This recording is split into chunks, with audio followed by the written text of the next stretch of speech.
Hello and a very good afternoon to all our viewers. Welcome to Lunchtime News, coming to you live and direct from the Newsfirst studios here in Colombo. For the Newsfirst team, I'm Azra Hassan. Before we head into our stories in detail, let's take a look at the headlines. Over 23 deaths reported following landslides and floods across the island. Ratnapura town inundated owing to the overflowing of the Kaluganga, dearth of boats to carry out relief operations. Kalani River at the risk of reaching flood level. Public warned to stay away from flooded areas. Rains to continue. Met Department warns of strong winds exceeding 80 kilometers per hour. A number of areas around the country have been impacted by the drastic change of weather patterns, which was prompted by monsoonal rains. Our correspondent said that the rain has resulted in inundations and earth slips, a direct effect of the spillovers of a number of rivers and reservoirs. 8 persons died owing to a landslide which took place in Bulat Sinhala Kalutara. 3 houses have been completely destroyed owing to landslides in Bellana Mawatagama. Area residents were evacuated thereafter, and they noted that 3 out of the 8 persons who were earlier unaccounted for were found dead.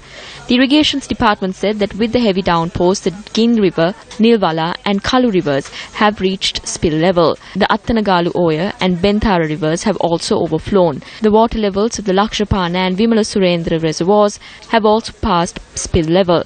Heavy traffic has been reported in a number of areas owing to the rains. Meanwhile, 30 houses were submerged in the Balapiti area. This was the situation along the Colombo-Katragama main road in the Tangol, Ranna and Hangama areas. Continuous downpours in the district of Hambantota from 6 am today have also impacted many areas. 100 persons are reportedly trapped owing to this. A special discussion with regard to the prevailing weather condition took place at the Temple Trace this morning. Senior officials from the Ministry of Local Affairs, the Ministry of Defence as well as the Secretary to the Prime Minister participated in the special discussion. Following the discussion, Minister Vajira Abeyewardena expressed his views to the media. This is being reported as one of the worst floods to hit the island. If we take an example, in the Gaul district, in areas such as Nellua, which is higher than the sea level, water levels are higher than the high-tension power lines in the area. The Hiniduma police division has been inundated. The towns of Nellua, Moravaka, Deniaya and Markandura in Matara are inundated. In the Ratnapura district, a number of highlands have been inundated and the water is now flowing towards the low-lying areas. According to reports thus far, 13 lives have been lost and operations are underway to locate 4 more people. We will have to assess the situation in the next couple of hours. Therefore, we request the general public to take extra precaution. We ask them not to consider this as the usual monsoonal flooding, but to take extra precaution and evacuate to safer grounds. In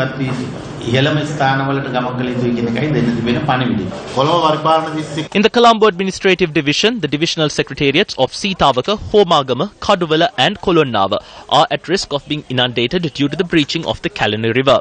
On the other hand, the Irrigations Department has informed us that the divisional secretariats of Gampaha, Wattala and Biagama, which lie on the banks of the Kalani River, are at a risk of being inundated. Flooding similar to that of 2016 is predicted this year as well. Therefore, we request the general public to take adequate precautions. If your homes were flooded during the floods last year, we ask you to evacuate the area. Since the Kalani River catchment area has received a very high rainfall, flooding is expected to increase over the next 4 hours. The relevant divisional secretaries have been informed and we request the public to evacuate. Public locations have been demarcated as safe zones and measures are being taken to provide relief goods to those who are evacuated.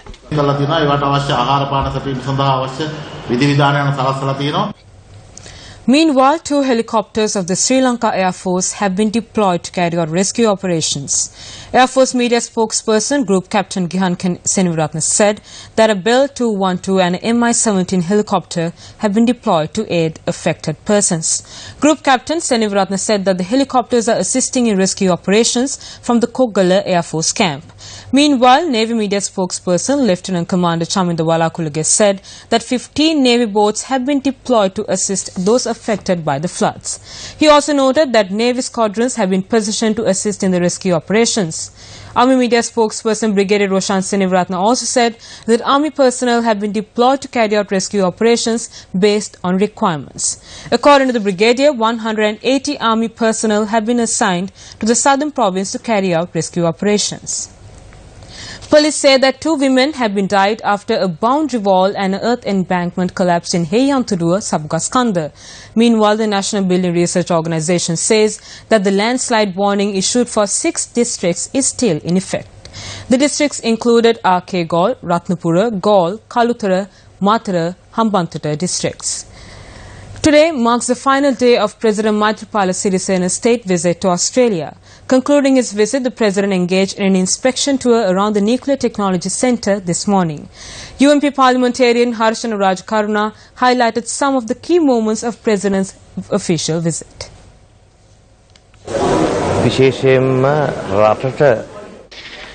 This tour has amassed great honour to the country, as the President visit was the first ever state visit ever to be undertaken by a Sri Lankan head of state.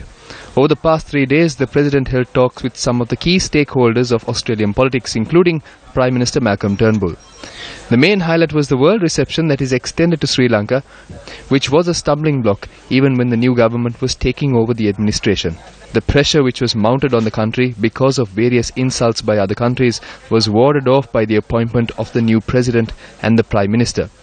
The President and the Prime Minister, together with the new government, were able to reclaim world acclaim and reap the benefits of it for the sake of the people. 3 agreements were signed. We are hoping to serve the country with these 3 agreements.